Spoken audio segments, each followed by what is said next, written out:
Hello and welcome to Game Objective. I'm your host, Brad Glasgow.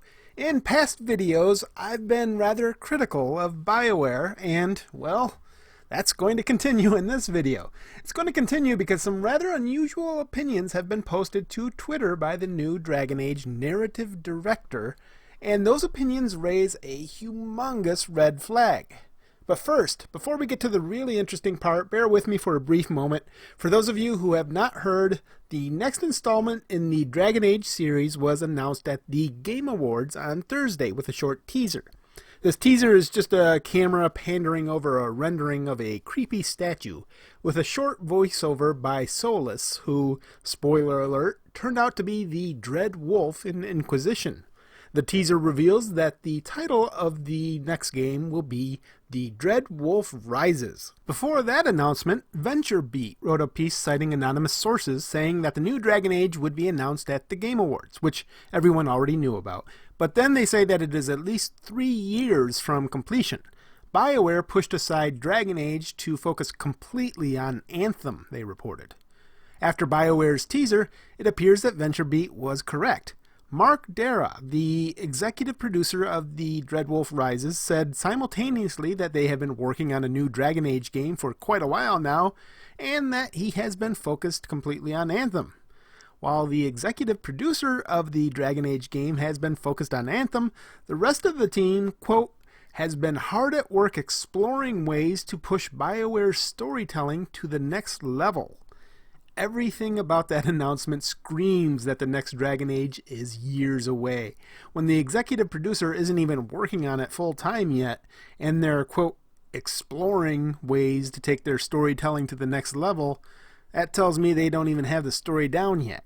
But, speaking of the story, we now get to the interesting part, and by interesting, I mean controversial. Thanks to the reporting of Will Usher of One Angry Gamer, I learned of John Epler, the narrative director of the new Dragon Age game. Mr. Epler went on a bit of a rant on Twitter, and this rant sends up all kinds of red flags. He says, quote, "A few folks telling me after seeing my Twitter profile not to bring my politics into the game. Dragon Age has always been about belonging, about realizing that family is more than blood, and about celebrating our diversity and differences. It will remain so." He continues, "Dragon Age is about hope, about how love and friendship are forces for good, and about how, in the end, what we have is each other." Ladies and gentlemen, this is the person in charge of the narrative direction of the new Dragon Age.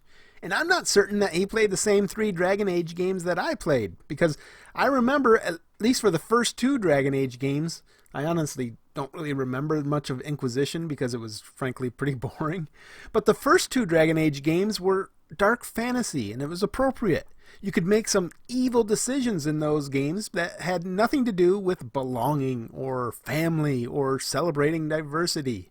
In Origins, you could go into the Fade and choose to condemn a kid to a slow death in order to have sex with a demon who was groping her naked breasts. When a young elf hunter tells you that he can't go into the woods because of a monster and so he can't impress his girlfriend, you can go over and seduce his girlfriend and then tell that poor kid what you just did. At the end of the game, one of the few options you have to actually survive the game involves having what amounts to blackmail sex in order to create a baby with the soul of an old god. In Dragon Age 2, you could pressure your companion Fenris to kill his sister, or help Varric kill his brother.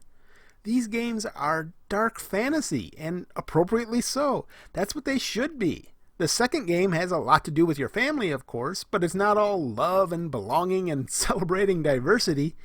And it really concerns me that the narrative director for the next Dragon Age, that's what he got out of those games. But what's even more concerning are his next tweets. Quote, "Ultimately, though, all art is politics. It's just a hell of a lot easier to ignore it when those politics match up with yours. I wear my heart and beliefs on my sleeve, and I always will." Then the last and most troubling tweet of all says, quote, "We have finite time on this world. I want to spend mine making it a better and more caring place. There you have it. John Epler wants to make the world a better and more caring place through his narrative direction of the next Dragon Age game. And what's his version of a better and more caring world? Of course, it's ultra progressive. Prior to the article in One Angry Gamer, he had listed himself as an intersectional feminist, but now he's removed that and just calls himself a leftist. He invokes the oft-repeated mantra of the progressive left, that all art is political. And I don't mind that statement so much. Dragon Age is and always has been political, and it's been about religious struggles. I'm fine with a game taking a political stance. But we've seen it too often now that this all games are political argument is just another way of saying, I want to push my politics through video games. And you see that sentiment crystal clear in his tweet, saying that he wants to make the world a better and more caring place. Now, I'm not a narrative director, I'm not even a storyteller, or I haven't been in many years, but to me it doesn't seem like the best stories start from an intentional effort to use them as a tool to socially engineer the world. It seems to me that it would be better to start out with a goal of just writing a really good story. My main problem in this notion that injecting his intersectional feminist politics into video games will make the world better and more caring, does that mean a game like Tyranny, where you play an evil character, makes the world worse and less caring? If you can accept this notion that politics in games can improve the world, then you have to accept that they can make it worse. You could maybe argue that gun violence in games promotes gun violence in the real world. BioWare has always been a bit of a progressive company, but it's really only after Dragon Age 2 and Mass Effect 3 came out, which was in 2011 and 2012 respectively, that they really became woke. We saw some evidence of that in Inquisition, and that to me was a really boring, overrated game. And of course then we got Mass Effect Andromeda, which did so poorly that it killed one of BioWare's studios. And BioWare itself, they are in a bit of trouble. They are all in on Anthem, which appears to be nothing more than a Destiny clone. It's not really an RPG like BioWare usually makes, so their core audience isn't exactly thrilled with it. This talk about the new Dragon Age game, it could be all for naught, because if Anthem doesn't do well, BioWare might not even survive long enough to make the new Dragon Age. We've seen that EA has supported DICE in their insistence on a woke Battlefield 5, so they just might keep supporting BioWare. But in the last 6 months, EA has lost almost half of its stock value. We are all of us witnessing a high-stakes game to see if the notion of get woke, go broke rings true. As always, it's our dollars that will be the deciding factor. Spend them wisely. That's what I think. What do you think? Am I making too much out of this developer's comments? Do his comments affect your interest in the new Dragon Age? Let me know in the comments below. I can't respond to them all, but I do read them all. Thank you for joining me. If you can, please support my work through Patreon or PayPal. I'll have links in the description below. Don't forget to hit the like if you liked the video, or thumbs down if you didn't, and let me know why.